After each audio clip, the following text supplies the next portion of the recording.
J'évoquais la dimension politique. Si vous le voulez bien, nous allons l'examiner juste après 3 verbes importants. Dans tous les témoignages qui ont été portés durant cette e-conférence depuis ce matin, il y a 3 verbes qui toujours sont revenus. Tout d'abord, faire savoir, communiquer en permanence. Le deuxième verbe, c'était il va falloir former, la nécessité de la formation. Et puis, la troisième, c'est financer. À chaque fois, ces verbes-là ont été évoqués. Si vous le voulez bien, nous allons nous attaquer de façon sérieuse à chacun d'entre eux avec 3 personnalités. Madame Marie-Luce Rouxel, directrice nationale de la Croix-Rouge Compétences. Frédéric Maillard, vous êtes président de l'agence de communication FMAD. Et Madame Séverine Salgado, vous êtes déléguée générale de la Mutualité française. Je commence avec vous, Madame Marie-Luce Rouxel.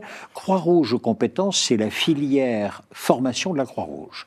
Donc la Croix-Rouge dispose d'établissements organisés en filière, et puis il y a des centres de formation, vous les dirigez, et vous plaidez, vous, pour un renforcement de la prévention et de la formation à la prévention. Oui, tout à fait, puisque en fait la prévention est un peu le parent pauvre des formations médicales et paramédicales, et pourtant on a vu que dans un contexte de crise sanitaire d'ampleur mondiale, c'était une réponse adaptée aussi bien au niveau individuel qu'au niveau collectif. Alors c'est vrai que prévenir l'apparition des maladies, prévenir aussi des soins coûteux, en préservant le capital santé des populations est vraiment important, et on voit que la France a peine à adopter ce paradigme, puisque en fait, elle est plutôt ancrée dans une approche très curative et pas une approche préventive. Alors, ce qu'on constate, contrairement d'ailleurs à d'autres pays, les États-Unis ou les pays scandinaves, ce qu'on constate, c'est qu'on a une espérance de vie qui augmente énormément, mais en parallèle, on a une explosion des maladies chroniques, plus 17% selon l'OMS pour la prochaine décennie. Donc cette inéluctable en fait explosion va être le défi du 21e siècle, et aucun système de santé ne pourra absorber tout cela. Exactement. Ça va craquer. Exactement. Voilà, ça va craquer. Donc on est vraiment à la limite d'un système de santé qui est basé sur le curatif, et il est important aujourd'hui de basculer vers du préventif. Je vous donne juste 2 chiffres. En France, on voit que l'investissement en prévention est de l'ordre de 1% dans les dépenses, ça représente 1% des dépenses, alors que dans les pays scandinaves ou aux États-Unis, on est plutôt près de 50%. Donc il faut vraiment qu'on arrive à basculer et à ce qu'on bascule d'un système curatif à un système préventif. Et pour pouvoir accélérer cette mutation, eh bien, il faut changer les mentalités, il faut faire évoluer les mentalités et des soignants et de la population, bien évidemment. Et le meilleur moyen pour faire changer les mentalités, c'est de former les professionnels de santé.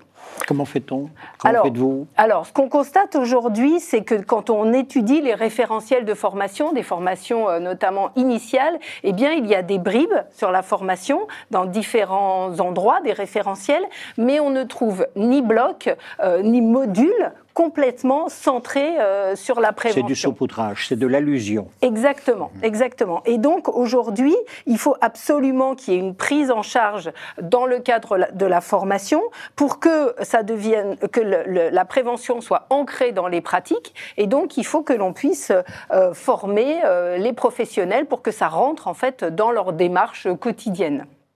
Alors, nous, ce qu'on a essayé, ce que l'on fait dans nos instituts de formation pour enclencher, on va dire, cette démarche. Alors déjà, on a le service sanitaire. Vous savez qu'en 2018, l'État, les ministères ont mis en place ce qu'on appelle le service sanitaire, qui est que les étudiants médicaux et paramédicaux doivent faire, en fait, au cours de leurs études.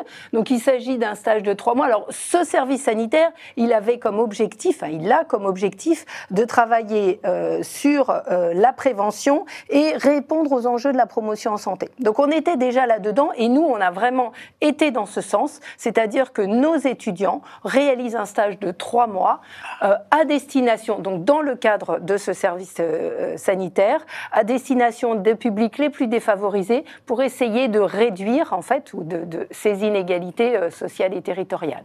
Donc ça, c'est un premier premier travail qu'on réalise avec nos étudiants. Le deuxième, on travaille avec les bénévoles de la Croix-Rouge et on met en place des actions de santé publique à destination du grand public sur de la prévention sur le diabète, sur des détections, etc., etc.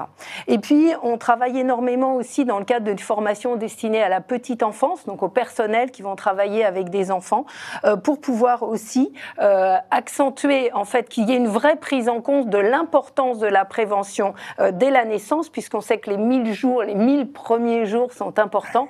Et donc, il faut absolument qu'on puisse faire ce travail pour que ces professionnels accompagnent les parents pour donner davantage de chance aux petits-enfants dans leur évolution en santé et faire aux aléas de la vie d'être plus armés. Voilà. Merci beaucoup pour ce premier développement. C'est pas fini. Former, informer également. Et ça, c'est votre domaine, Frédéric Maillard. Communiquer, c'est la raison d'être de votre agence FMAD, Agence de conseil en communication de santé.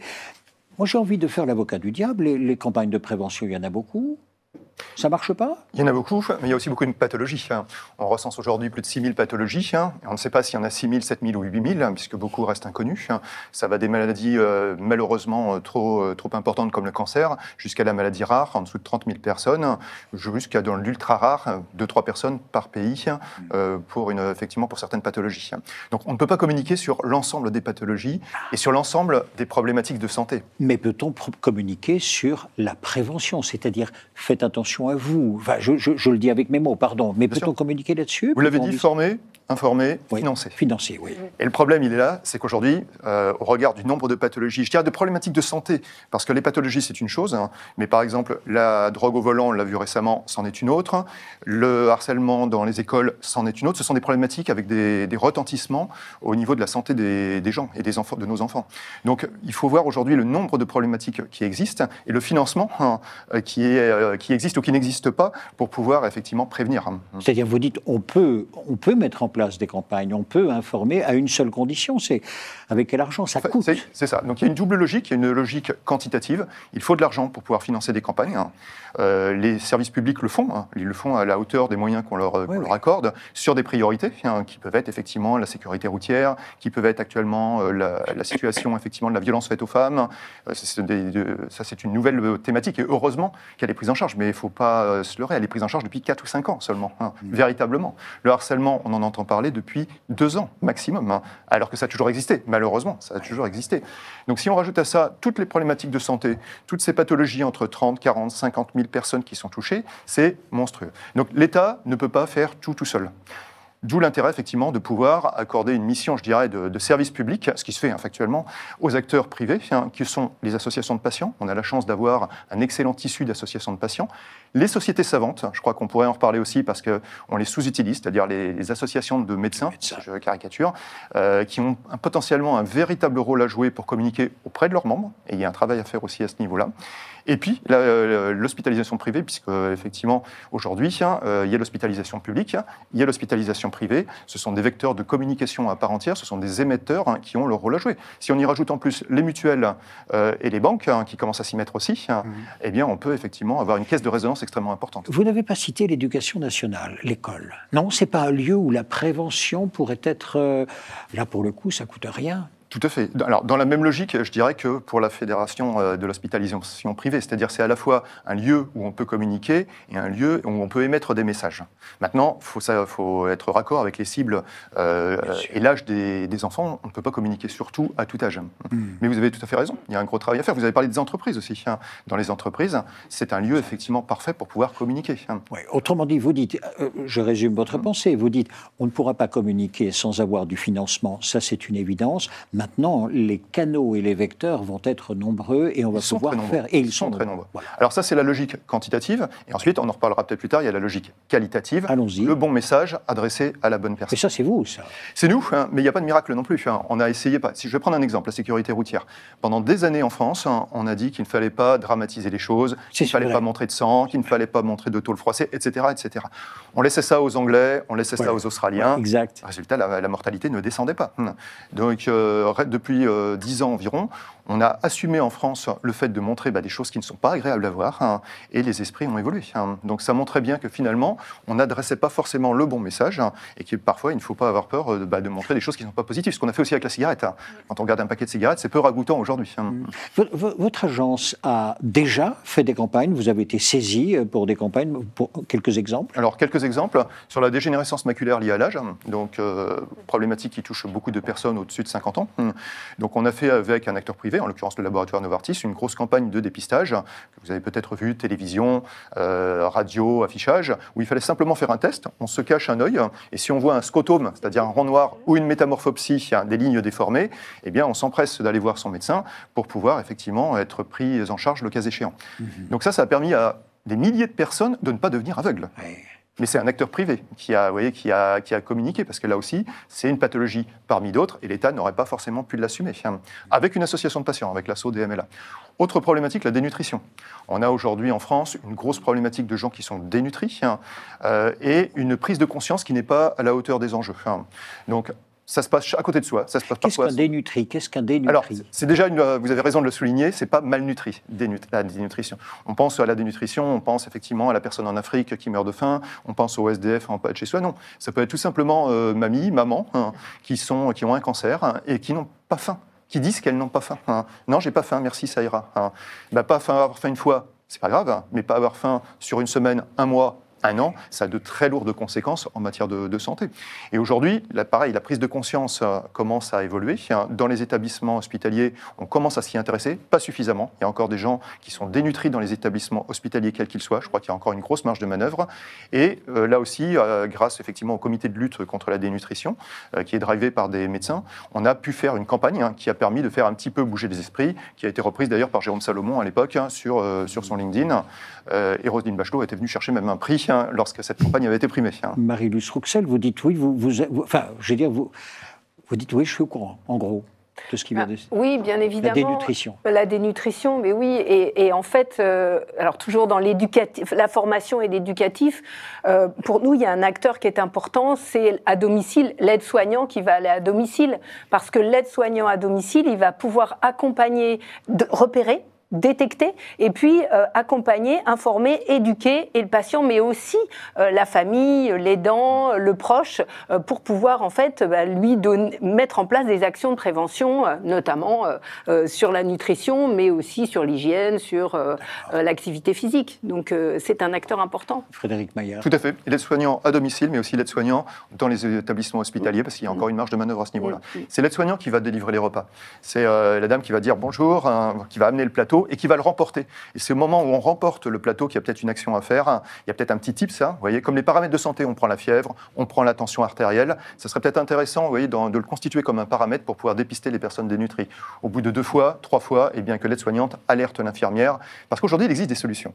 Il y a la nutrition entérale, il y a la nutrition parentérale qui permettent de remédier à des problématiques de dénutrition, sauf qu'elles sont sous-utilisées parce que sous-dépistage, effectivement, des populations. J'ai l'impression que vous avez mis le doigt sur quelque chose qui intéresse tout le monde. Séverine Salgado, vous aussi, vous dites, mais attendez, comme si vous étiez concerné. Pardon, vous êtes directrice générale de la Mutualité française. Ça vous parle, ça, la dénutrition? Alors, ça me parle énormément. Et si vous n'étiez pas intervenu sur le domicile, je l'aurais fait parce que le domicile qui est tant plébiscité par les familles, par les personnes âgées en situation de perte d'autonomie, ça peut au final se retourner contre elles et devenir en fait le lieu de tous les dangers en termes de santé si on n'est pas suffisamment bien pris en charge. Et vraiment, alors moi, j'aime beaucoup l'idée du TIPS pour l'aide-soignante ou la personne qui intervient au domicile de la personne âgée, et ça doit devenir un réflexe, effectivement, ouvrir le frigo, voir ce qui n'a pas été consommé, au contraire ce qui a été consommé, enfin vraiment c'est hyper important. Autrement dit, la campagne de prévention que vous avez faite vraiment était utile, extrêmement attendue ou nécessaire. C'était le début. C'est le début, parce qu'il doit y avoir déjà une prise de conscience. Avant même de faire une campagne de communication, il faut une prise de conscience. On voit aujourd'hui, par exemple, sur une autre problématique qui touche les femmes, l'endométriose. Cela fait des années, effectivement, que l'endométriose, on en parlait, mais à mots couverts. On accusait certaines femmes de faire un petit peu de leur simagrée. On en parle aussi sur la migraine. Aujourd'hui, grâce à Julie Gaillet, il faut dire ce qui est, et aux journalistes, effectivement, qui s'y sont intéressés, aujourd'hui, l'endométriose est considérée comme une vraie pathologie. Moi, je travaille sur la migraine actuellement. La migraine, c'est une vraie problématique de santé qui touche touche des millions de personnes en France, et qui est sous-estimée. Donc la migraine fait aussi partie des pathologies sur lesquelles on doit communiquer. Mais encore une fois, il faut laisser aux acteurs privés la possibilité et peut-être les y aider. Je crois qu'il y a aussi un vrai sujet à ce niveau-là. Comment aider les acteurs privés à développer des campagnes de communication? Je pense de nouveau aux associations de patients, je pense aux sociétés savantes, je pense aux acteurs privés. C'est ça. Vous l'avez dit tout à l'heure, l'État ne pourra pas tout faire. Et donc là-dessus, nous pouvons aussi faire notre part. Séverine Salgado, donc encore une fois, directrice générale Mutualité française, reste le financement. On a vu formation, quand je dis on a abordé la formation, on a abordé l'information, la communication, il nous reste le financement. Bien, moi j'ai envie, à la Mutualité française, d'abord, faites-vous de la prévention, et qui finance quoi et comment? Oui, on fait de la prévention. En fait, les mutuelles de tout temps font de la prévention. Ça fait partie des 3 grands métiers de la mutualité française, avec le remboursement de prestations, le remboursement de vos lunettes ou de vos soins médicaux. Et puis, on est aussi acteur de santé au sens où on est offreur de soins. On a 2900 services de soins et d'accompagnement mutualistes, donc des centres de santé, des EHPAD, des crèches, enfin voilà, à tous âges de la vie, en fait, on intervient. Et c'est la combinaison de ces 3 grands métiers qui fait que nous sommes en effet un acteur de prévention. Alors peut-être que je vais commencer par enfoncer une porte ouverte, sur le financement de la prévention. Avant même de commencer à se dire comment on la finance et qui la finance, c'est peut-être rappeler un point essentiel qui est que la prévention, il faut la considérer comme un investissement, déjà pour commencer. Et donc, qui dit investissement, en fait, dit qu'on met de l'argent à un moment pour un bénéfice futur. Déjà, ça, c'est une première chose. Mais qui plus est, ce bénéfice, il est incertain. En fait, parce que l'état de santé, il résulte d'une multitude de facteurs. On a évoqué tous ces facteurs. On ne les a pas nécessairement évoqués, mais à tous âges de la vie, à tout lieu, que ce soit le travail, l'école, l'endroit où on vit, tout ça, c'est ce qu'on appelle des déterminants de santé. Et donc, il faut avoir une action un petit peu multidimensionnelle sur la prévention pour avoir vraiment une action qui soit assez forte. Et donc, ça suppose un changement de paradigme complet pour les financeurs de la santé aujourd'hui. Et en premier lieu, le premier financeur, c'est l'assurance maladie.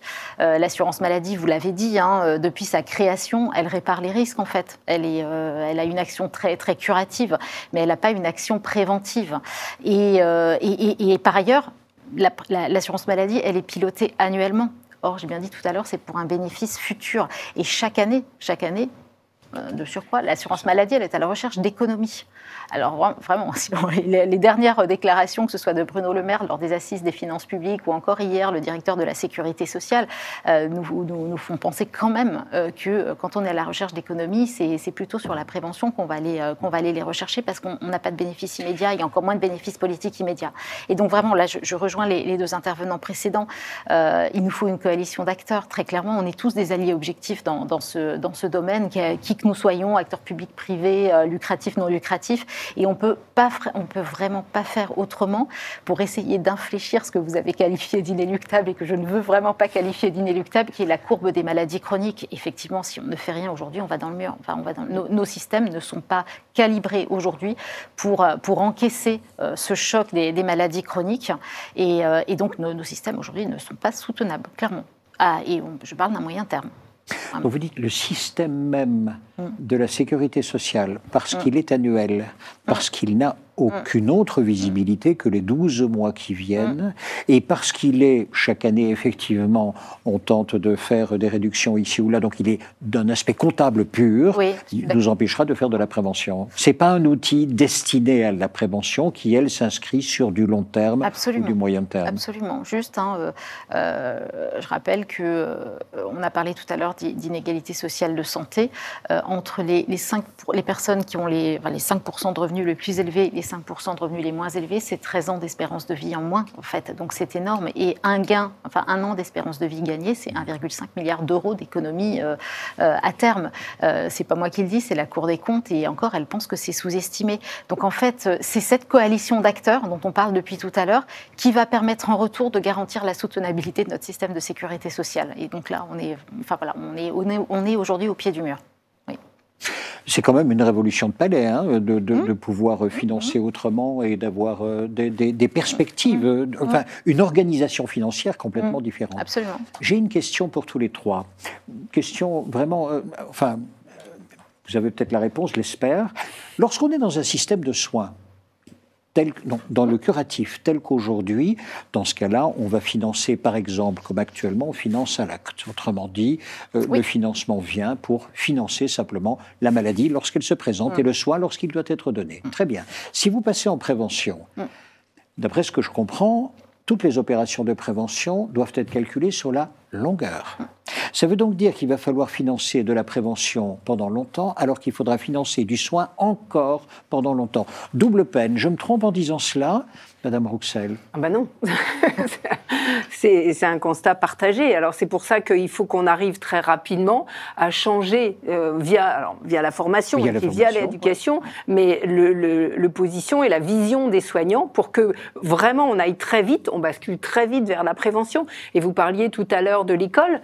Je pense qu'il y a une porte d'entrée des petits. Ce sont les infirmières scolaires. Dès le premier âge, l'infirmière scolaire, elle peut déjà travailler avec les enfants, acculturer les enfants à cette notion de prévention de conduite addictive, de prévention de conduite à risque. Donc on voit bien que, comme vous le disiez, c'est une coalition d'acteurs qui doivent tous se mettre en route en même temps pour accélérer le mouvement vers la prévention et qu'on ne soit pas bloqué avec ces deux systèmes trop longtemps. Frédéric Maillard. Non, vous avez tout à fait raison. Ici, l'argument, c'est la vitesse. Il faudra faire vite. Il faudra faire vite et avec effectivement une pluralité d'acteurs, vous l'avez très bien dit.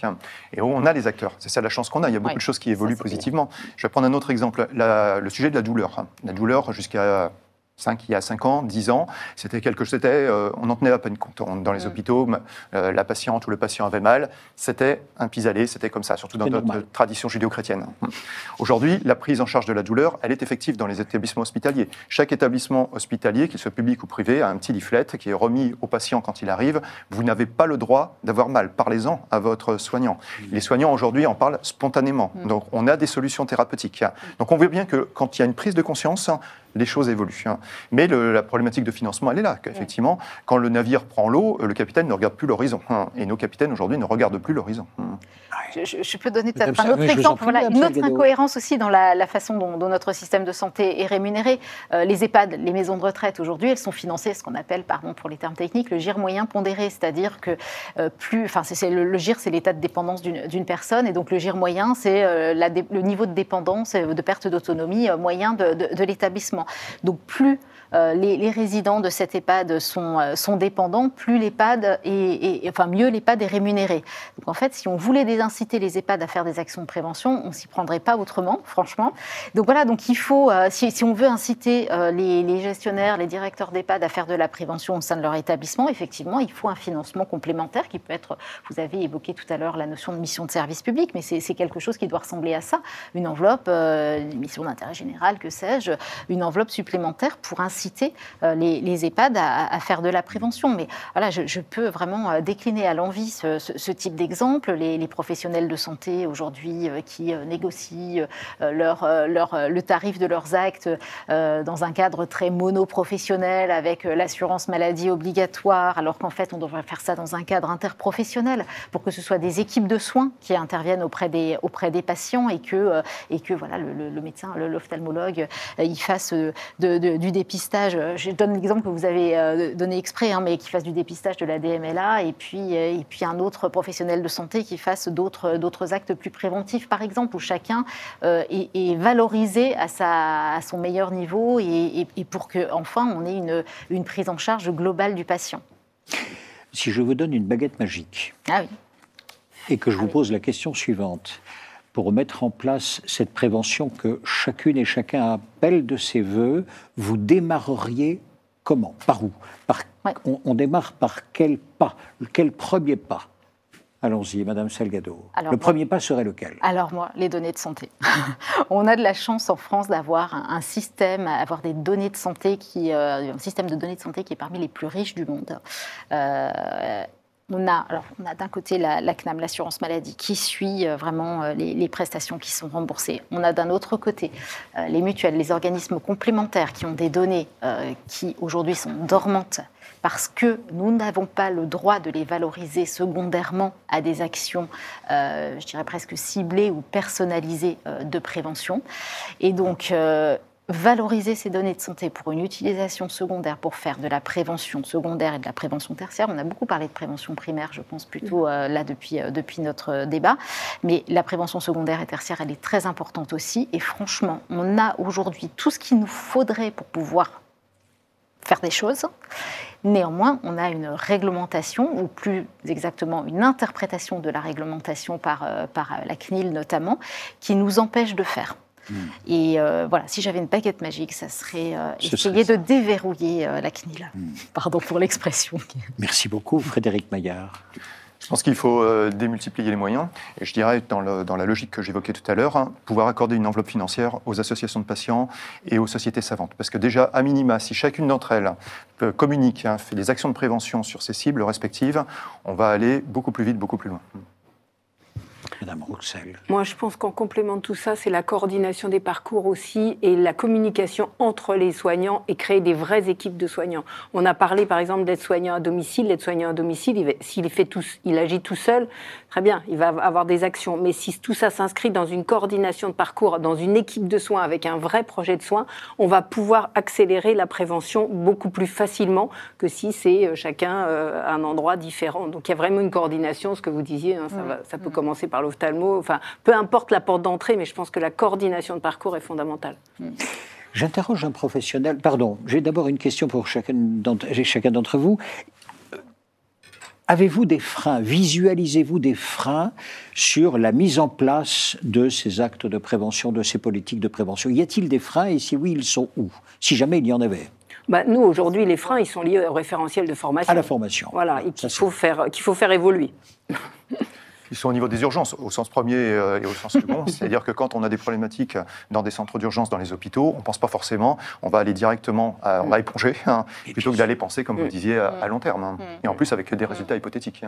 Madame Salgado. Alors, des freins, j'en ai pas mal. On pourrait parler de la fiscalité, mais peut-être aussi un prérequis qui nous manque, c'est une citoyenneté sociale, une citoyenneté numérique aussi, une citoyenneté de la santé publique, une bonne connaissance. On l'a vu avec le Covid, quand même. On a pris la mesure de l'ampleur de la méconnaissance en termes sur des sujets de santé publique.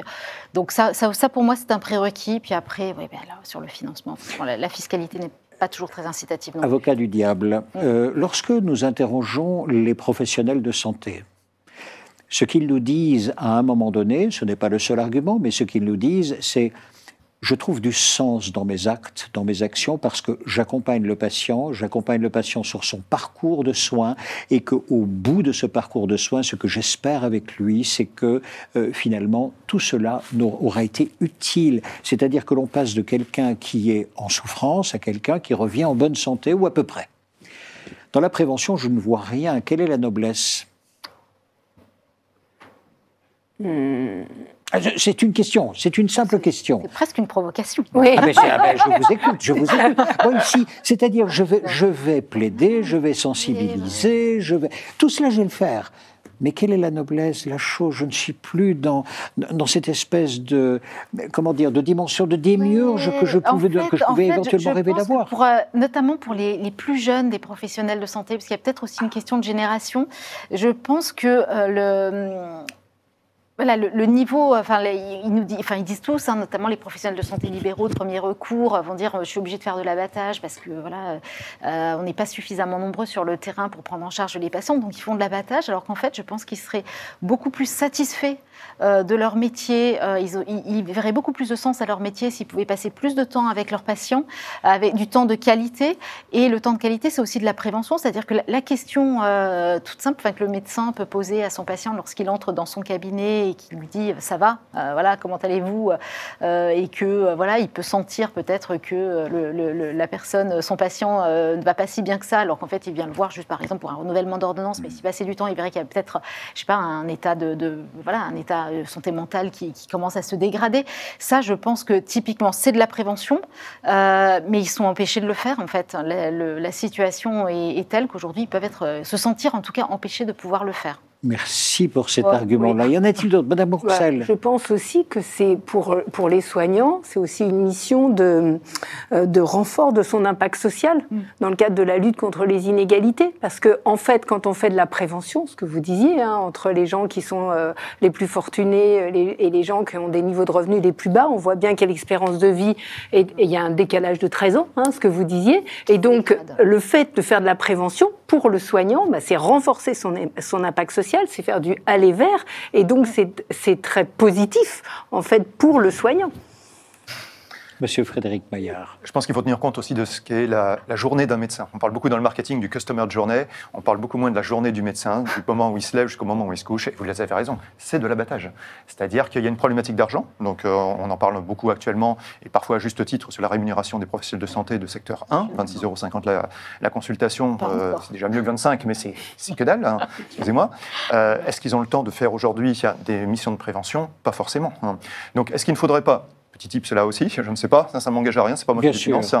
Mais peut-être aujourd'hui avoir des médecins dédiés à la prévention qui pourraient travailler en partenariat avec les médecins sur leurs missions respectives. Mais des gens dont la mission serait à 100% la prévention. Oui. Parce que si on compte aujourd'hui sur ceux qui ont déjà un emploi du temps extrêmement compliqué, ça ne va pas être simple. Alors c'est une vraie question que vous soulevez là, j'aimerais bien votre avis, parce que à chaque fois il a été dit les consultations, si on les appelle comme cela, de prévention, seront nécessairement beaucoup plus longues. Oui.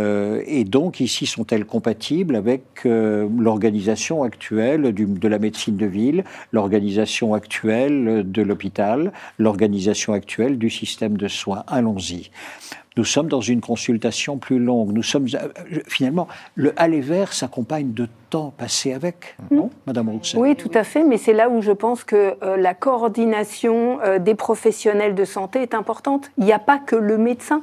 Le médecin a un rôle, les soignants en ont un autre, l'infirmier a un rôle. Et s'il y a un vrai binôme ou trinôme avec des aides-soignants, des infirmiers, des médecins des infirmiers qui sont au plus près, il peut alerter le médecin. Ce que je disais par exemple à domicile, le médecin il vient que quand on l'appelle ou quand on va le voir, mais il n'est pas là. L'aide-soignant, l'infirmier, il passe, alors surtout l'aide-soignant d'ailleurs, l'infirmier passe, et c'est lui qui peut alerter le médecin et donc créer dans le cadre de cette coordination une vraie approche de la prévention. Et je pense qu'aujourd'hui, les métiers sont encore très cloisonnés et la mise en place vraiment d'une coordination et de binôme ou trinôme est fondamentale si on veut pouvoir faire changer le système. Séverine Salgado. Mais écoutez, j'aimerais tellement pouvoir répondre à votre question. Mais en fait, non, moi, je n'ai pas la réponse parce qu'on ne sait pas à quelle hauteur cette consultation aux âges clés de la vie va être valorisée. On ne sait pas qui va la faire. Et on ne sait pas comment on va la faire, alors même qu'on a sur le terrain un manque de professionnels de santé. Et que voilà, on a 10% des Français, ou 10 à 11% des Français qui n'ont pas de médecin traitant. Donc, et qu'on a bien le sentiment que ce sera quand même le médecin à qui on va confier la consultation aux âges clés. Donc voilà, donc moi, l'idée est excellente. Mais je ne sais pas comment on va l'opérationnaliser. Voilà. Frédéric. Il ne faut pas sous-estimer non plus le rôle du pharmacien. Mais oui. On en parle peu. Parce que le pharmacien, il est au contact de la population tous les jours. Oui. Et on sent aujourd'hui quand même des petites résistances, on ne va pas se mentir, entre le rôle du médecin et le rôle du pharmacien, même si les médecins acceptent de plus en plus effectivement de déléguer. Depuis la Covid d'ailleurs, c'est depuis la Covid. Évidemment, c'est un principe de réalité. Le pharmacien est au plus près, peut-être qu'il faut lui confier plus de missions, rémunérées, bien entendu. Et le pharmacien deviendrait ainsi l'un des premiers points d'accès médicaux, d'informations médicales. Ce serait auprès du pharmacien. Comme ça se fait au Québec, par exemple. C'est le professionnel de santé que les Français voient le plus. Oui, c'est clair. Durant les témoignages que nous avons entendus ce matin, les territoires ont été évoqués, notamment le département, mais également la municipalité. Quel rôle voyez-vous que les territoires, les collectivités territoriales éventuellement pourraient jouer dans une accélération de mise en place d'une politique de prévention éventuellement, mais même d'action de prévention locale et beaucoup plus répandue au niveau national? Madame Salgado.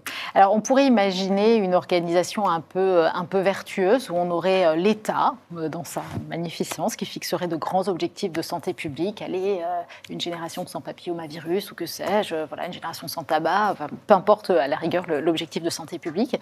Et puis, en cascade, l'ensemble des échelons mettent en œuvre ces grands objectifs de santé publique. Moi, chaque collectivité territoriale à son niveau peut faire quelque chose. On parle beaucoup des départements, des communes. La région, elle est aussi importante parce que la région, elle a des compétences qui sont très larges, avec, elle a de l'éducation, elle a du logement, elle a des transports, elle a, enfin tout ce qui fait l'industrie, évidemment, l'agriculture, tout ce qui fait en fait ces grands ensembles des déterminants de santé. Et elle peut avoir une vision très politique qui lui permet aussi de concilier des intérêts qui parfois sont divergents. Donc elle peut faire déjà cette première synthèse au niveau de la région, avec évidemment les régions sont tellement grandes, des situations très très contrastées selon les régions, et puis ensuite les départements, les communes, oui, les communes comme acteurs de premier niveau et de proximité, c'est incontestable. Frédéric Maillard. Chacun peut l'être, je pense que c'est intéressant, mais il faut faire attention aussi, petit warning, à la multiplication des strates. Ah, oui. Parce que si chacun ne communique pas sur sa cible déterminée, ça risque d'être plus problématique qu'autre chose.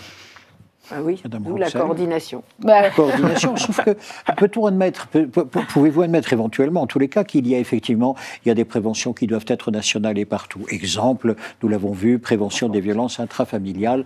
Il n'y a pas un territoire sur lequel une prévention de cet ordre-là ne pourrait pas être conduite. En revanche, admettez avec moi qu'un certain nombre de pathologies chroniques sont parfois très inégales selon les territoires et qui mériteraient donc du coup une accélération de politique de prévention territoriale beaucoup plus engagée. Madame Bruxelles, là pour le coup. Oui, et puis via les ARS aussi, c'est aussi le travail des ARS d'adapter, on va dire, la politique en local. Donc pour moi, c'est la clé d'entrée qui va permettre d'accompagner le territoire, la commune, enfin voilà, pour pouvoir mettre en place l'organisation adaptée pour lutter et mettre en place de la prévention. Frédéric Maillard. Je dirais, au-delà de l'organisation, il ne faut pas non plus, je le disais tout à l'heure, se tromper de message. Il faut se mettre à la hauteur aussi des populations vers lesquelles on communique, les jeunes particulièrement. On a beaucoup parlé du HPV ces derniers temps, et heureusement, mais on sait très bien qu'un message, par exemple, sur le cancer du col de l'utérus, ça rentre par une oreille, ça sort par l'autre. Les jeunes ne se visualisent pas comme ayant un cancer dans 20-25 ans. Par contre, excusez-moi de faire cette précision-là, mais quand on leur parle des verrues génitales, là, quelque chose qui est considéré comme beaucoup moins grave par le médecin, là, les jeunes filles s'alertent. C'est pas instagrammable.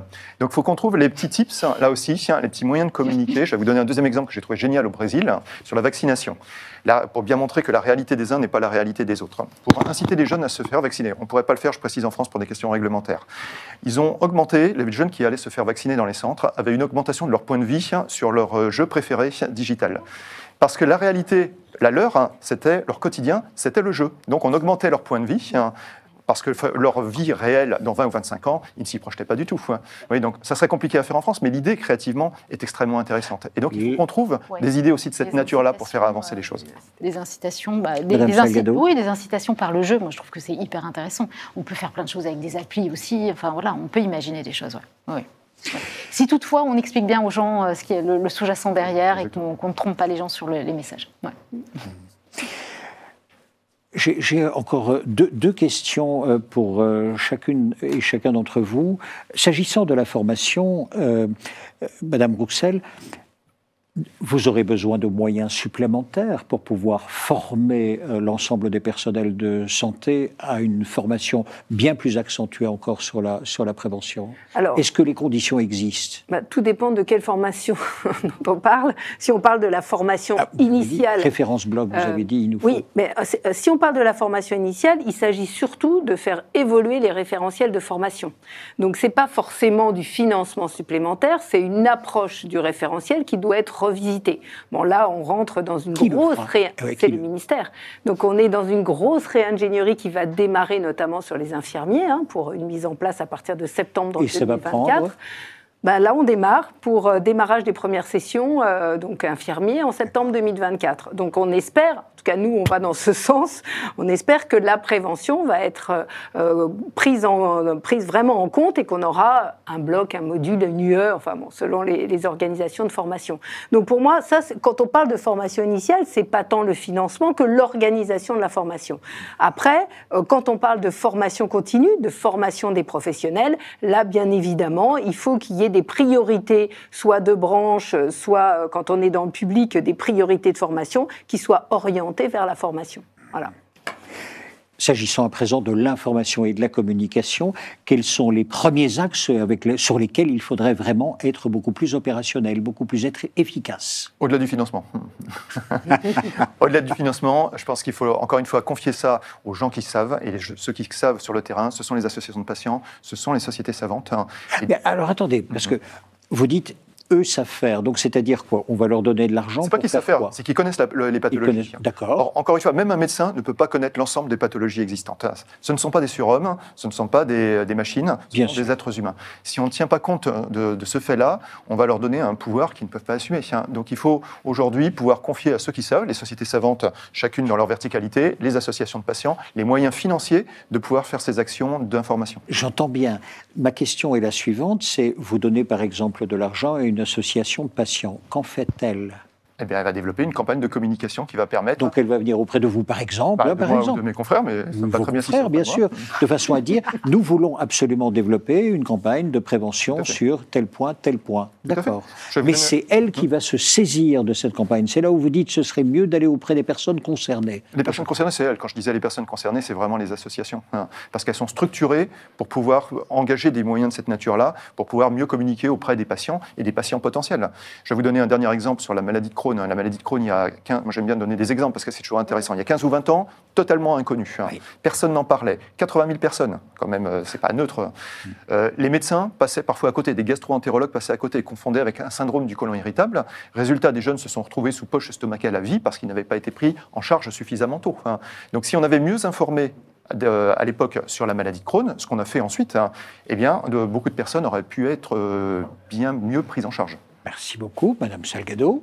Alors, deux choses. Si on veut que les mutuelles, je vais parler de mutuelles quand même là maintenant, si on veut que les mutuelles accompagnent vraiment le virage préventif que le ministre de la Santé et de la Prévention appelle de ses voeux, je vois deux choses. La première, c'est considérer la prévention non plus comme quelque chose qui soit connexe aux soins qu'on fait quand on a le temps, mais plutôt comme une vraie prestation. Ça a un impact fort pour les mutuelles parce qu'aujourd'hui, la prévention, c'est un frais de gestion.